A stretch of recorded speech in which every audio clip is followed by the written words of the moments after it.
There we go.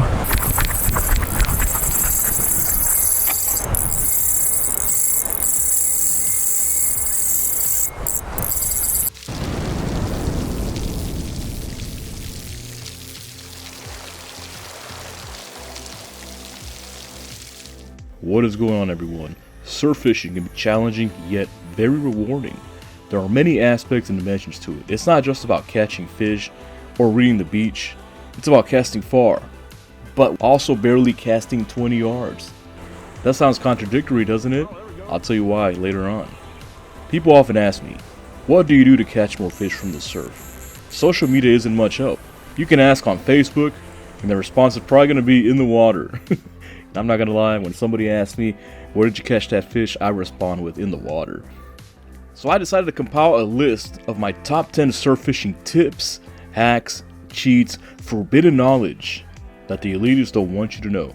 But before we continue, if you want to be elite all year round, you want to catch fish at any beach, no matter what part of the world you're in, please click on the subscribe button and click that bell notification for some of the crispiest videos out here. These tips are in no particular order. They are all equally just as important, alright? Number 10, be prepared. I don't know how many times I've been out fishing and I see people lose fish because they are not prepared. That is so unfortunate. If they were prepared, they would have been successful. Have the right tools. Always carry de-hookers, fishing pliers, a scale, wire cutters, tape measure, anything to measure actually. Anything that can help you release a fish, cut line, makeshift leaders, or remove a hook. Another thing, carry extra line with you as well. If you are using a mono top shot or quote unquote shock leader, carry an extra roll of that line just in case you get a bust off. And also, bring an extra roll of the braid or the mono that you're using as a main line. I've seen people out there get spooled and that's it for their fishing trip. They don't have anything to refill their spool. Bring along some wire just in case toothy fish are out there in the surf. There's been times where the mackerel were out in full force and I was able to switch from mono to wire leader. I'd be catching mackerel after mackerel while people next to me were unprepared. They weren't catching any fish. All the fish that were hooked, they were getting cut off. You know, just imagine, you take a day off, you go out fishing, and then you start losing fish because you don't have the right stuff. And then you look over to your left or to your right, your neighbor is just catching fish after fish after fish. Be prepared. Carry extra stuff. Next up, casting leaders. Always bring extra and different types as well. I've seen a lot of people pack up and go because they run out of leaders. I understand leaders are expensive. You know, they range from 10 to 20 bucks. Either learn to make some or buy some extra ones. There's also days where the sharks are in full force. They will easily bite to a 400-pound mono. Really easily. Trust me, it's happened to me before. That's when you switch out to a 6-foot or so steel leader. Be prepared. Another thing, carry different weights depending on the weather. There are days where you can get away with just casting 1 ounce or 2 ounces. Blue sky conditions, hardly no wind, the surface completely flat. But then, there are those days where you need an 8-ounce weight to hold. The wind is blowing 18 out of the south. It's blowing in your face. The waves are big. The current is ripping across the beach. People are casting and their lines get swept off like 30 feet down the beach because they don't have the right weight. If you need leader recommendations, links will be in the description for the leaders that I use. I've been using Third Coast Fishing Tackle cast out leaders.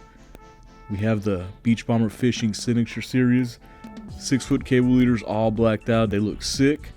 But also, when I've been making long drops, fishing for sharks, I like to use Terra Firma Tackle Float Rig. That keeps the bait suspended from the bottom and it prevents hardheads and annoying sharks from getting into your bait before the big ones do. Number 9, weather. I'm going to be very general in this segment, okay? Because the conditions in Texas are going to be completely different for other parts of the country or the world. What works in Texas is not going to work in another place of the world, okay? I always check the weather a few times before I make any surf fishing trips. The reason is because it will help me get prepared and also what gear to bring and where to go. Remember, certain fish only appear using certain conditions. One of the first things that I look for is wind speed and direction. That is very important. When the wind is blowing over 50 knots in your face, that means the waves are going to be huge. The current is going to be bad, which means that you're going to need a big weight to keep your bait and line in place. That's when you're casting 8 ounces in bait. This also means that the wind is blowing this hard, the shoreline is going to be higher. And when this happens, you don't need to cast this far because the water is going to be deeper in the guts. The opposite goes for when the winds are blowing from your back. When the wind is blowing from your back at the beach, the shoreline will recede, and this is when you need to cast further to get your bait in the right area. I personally like to fish rough conditions, heavier wind, especially before a storm. I'm a bull red fishing guy. I love catching bull reds. This is optimal bull red conditions in Texas. I don't like to fish pretty conditions. Those days where there's no wind, the sky is blue, no tidal movement, them days are for the tourists and the casual beachgoers, alright? That means that the pressure is probably high and there's no tidal movements. That means that there's no fish activity, and if the water is stagnant for long enough, it's going to get really hot. You're not going to get any bites. Those days are only good the first and 2 days. And sometimes, I like to fish those pretty conditions, when the green and clear water starts to move in to the beach. Subtle southeast wind for a few days, and all of a sudden the water is clean, blue, green, wherever you're from. The mackerel are running, the kings are running, jacks are running. Those conditions are really good for the first day, but after the second and third day, those conditions remain. The fishing starts to get worse and worse and worse because the water is too hot, especially in the summer. In Texas, forget it. That water will go from 82 degrees to 90 degrees. And there's been days that the water gets so hot that the water is 99 degrees. Nobody's going to catch fish in that, all right? Those are what you call bluebird conditions. You won't catch anything, trust me, after it's been like that. Another thing that I like to look at is pressures. I like to fish dropping pressure. What I mean by this is you need to fish by the barometer, all right? When the pressure is dropping, the bite gets really good because the fish can sense that there's a storm coming. This means that they will eat like crazy. Man, some of the best fishing that I've had are right before storms and after a storm. There's been days that before I was a YouTuber, I would fish after a tropical storm. Yeah, I'm not gonna lie, man, I've caught like 30 bull reds back to back in a few hours. Sharks, stingrays, everything. Man, those conditions are the best. Fish by the weather and the barometer. Trust me, it's gonna pay off after you learn the conditions in your area. Number 8, time of the day. The time of day is very important when it comes to surf fishing. One of the challenges for surf fishing is how vast the ocean is, so timing is extremely important. But along comes the question, what's the best time to fish? That is one of the most asked questions on Facebook, Instagram, YouTube. Unfortunately, you'll get multiple answers depending on who you ask, but the general consensus agrees that morning and the evening are the best times to fish. I personally have better luck in the evening, but keep in mind that I really don't like getting up in the morning, because when I go to work, I wake up at 4, and the last thing I want to do on my day off is wake up at freaking 4. But anyways, there's also times where I have been fishing from like 10 a.m. to 6 p.m. Nothing happens. Nothing. But then, it's 6:30. This is in the summer, by the way. The sun starts to set, and all my rods start going off. In my opinion, for me at least, the best time to fish is in the evening. But stick to the consensus. Morning and evening are some of the best times to fish. Number 7, tides. Generally, tides are very important. Not only does it affect fish behavior, but it will also determine where to cast. During a low tide, you'll have to cast further at the beach, and when the tide is high, you don't have to cast out as far. I like to fish the wade gut when the tide is very high. There's a lot of fish in this overlooked area. Alright, people only like to use it to cast in and catch bait fish. When you get them days when the wind is blowing 18, 20 in your face, the tide is high, there's some big fish in there. Slack tide, in my honest opinion, is the worst time to fish. Some people might, say differently, but in my opinion, fishing is very slow. Rising and lowering tides are also great when you fish passes and channels. One thing that I'm going to say also, try to fish the days with 4 tides. Now the other question, what's better, incoming or outgoing tide? It really depends where you're at. You know, I like outgoing tides when I'm fishing passes. When I fish like San Luis Pass or jetties, when I'm fishing the channel sides, I like outgoing tides because all of the fish that are in the bay, they're going right out. Number 6, topography. Stop using Google Earth and Google Maps to find beach structure. The images on those browsers are very old. Google Earth can take up to 3 months to update. Google Maps can take up to a year. Beach structure always changes. Do not rely on it for anything other than directions. I like to use the Sentinel Hub EO browser for the most up-to-date images. Those images are directly from the Sentinel satellites. The images more than likely are within a month old. Most of the time, the images are around a week old before they're updated. Number 5, watch your local YouTubers. Local YouTubers are underutilized, far-reaching authorities for the local fishing community. This tip is especially helpful to anglers who are new to the area or new to fishing. Local YouTubers can be a great resource for what fish are in your area, what fish are being caught currently, and what's working to catch these fish. Watch what bait is working and what tackle they are using. Watch what works and adapt what you see to your own style. But remember, this is important. Do not believe everything you see. If it looks too good to be true, it probably is. You know, that's a general rule in life. Do not plan your day around it, okay? But I'm also going to tell you one thing too, as a YouTuber myself. Sometimes we post videos of a fish we caught 3 months ago and we post it now. And just be conscious of that. You know, if you see that, you know, the day looks like winter or fall, it doesn't look like summer, just pay attention to that, all right? Number 4, reels. Reels is a very important dimension of surf fishing. I'm going to go ahead and start with spinning reels since it looks like more people like to use spinning reels over conventional reels. So spinning reels are great surf fishing reels mainly because if you have to cast really far, you don't have to worry about a bird's nest.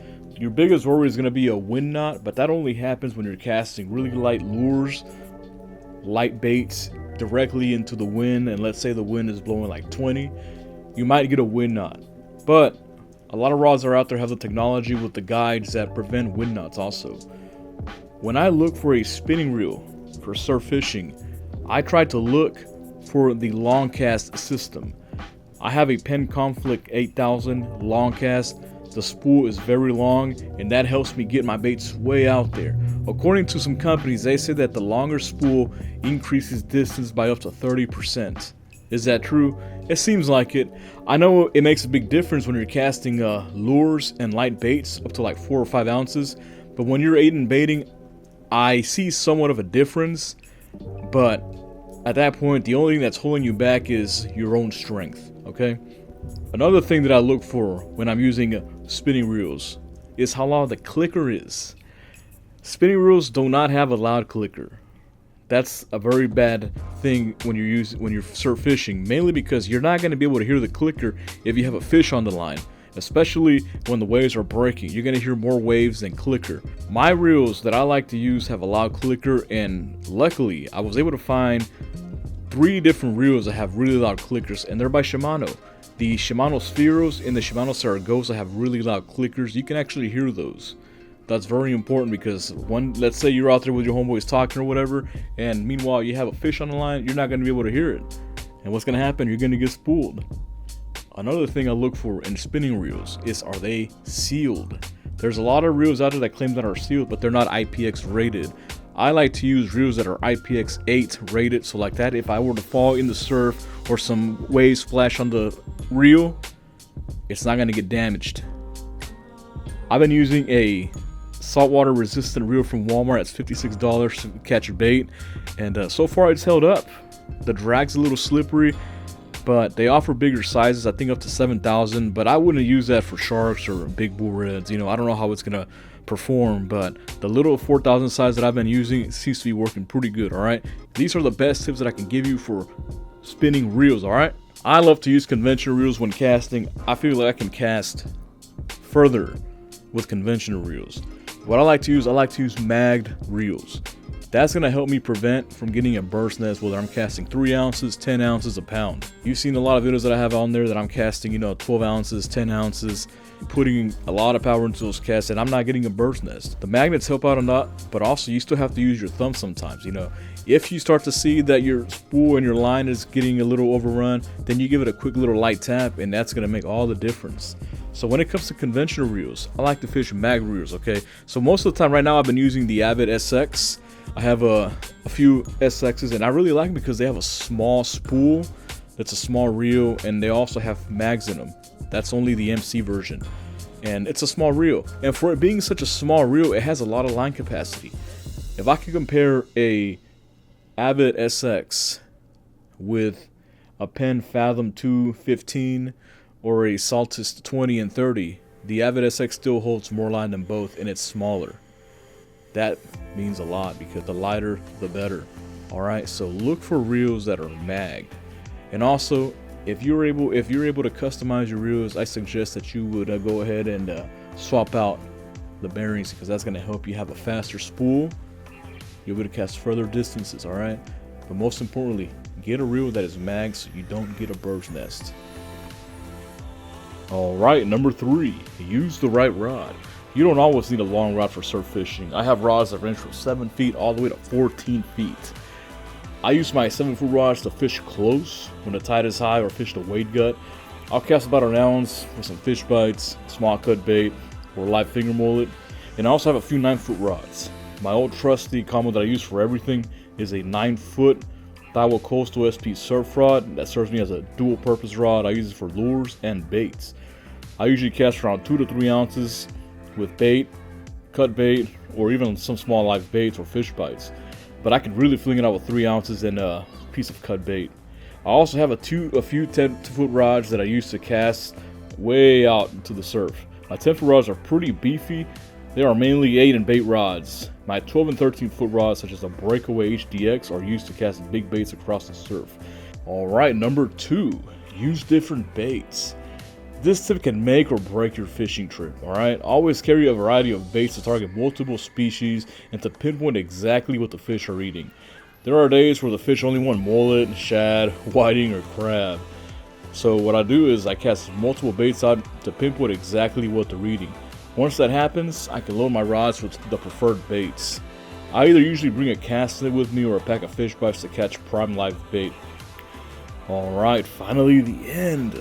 Number 1, watch beach bomber fishing. I have a variety of videos that you can watch to elevate your surf fishing game to become an elite angler. I also have 2 other videos that are top 10 surf fishing tips for 2018 and 2020. I usually make them around every 2 years, so this is going to be the third installment of top 10 surf fishing tips. And I also have a bunch of how-to videos, reading the beach videos, and casting videos that are going to elevate your fishing game to the max. Alright, well that's it. I hope you enjoyed this video. In reality, what's really going to make you a good angler is time on the water. No amount of YouTube videos will replace that. They will never replace what you've learned on the water. I've spent hundreds of days in the water trying to figure out exactly what works best for me. I'm always learning. I'm always fishing with an open mind. And that's what makes you a good angler, alright? You know what doesn't make you a good angler? Asking for fishing spots on Facebook, alright? That does not make you a good angler. Anyways, alright, well that's it. And if you would like to support the channel, I do have a merch store. I'll leave the link in the description. All the proceeds go back into the channel to help me make more elite videos. Thanks, y'all.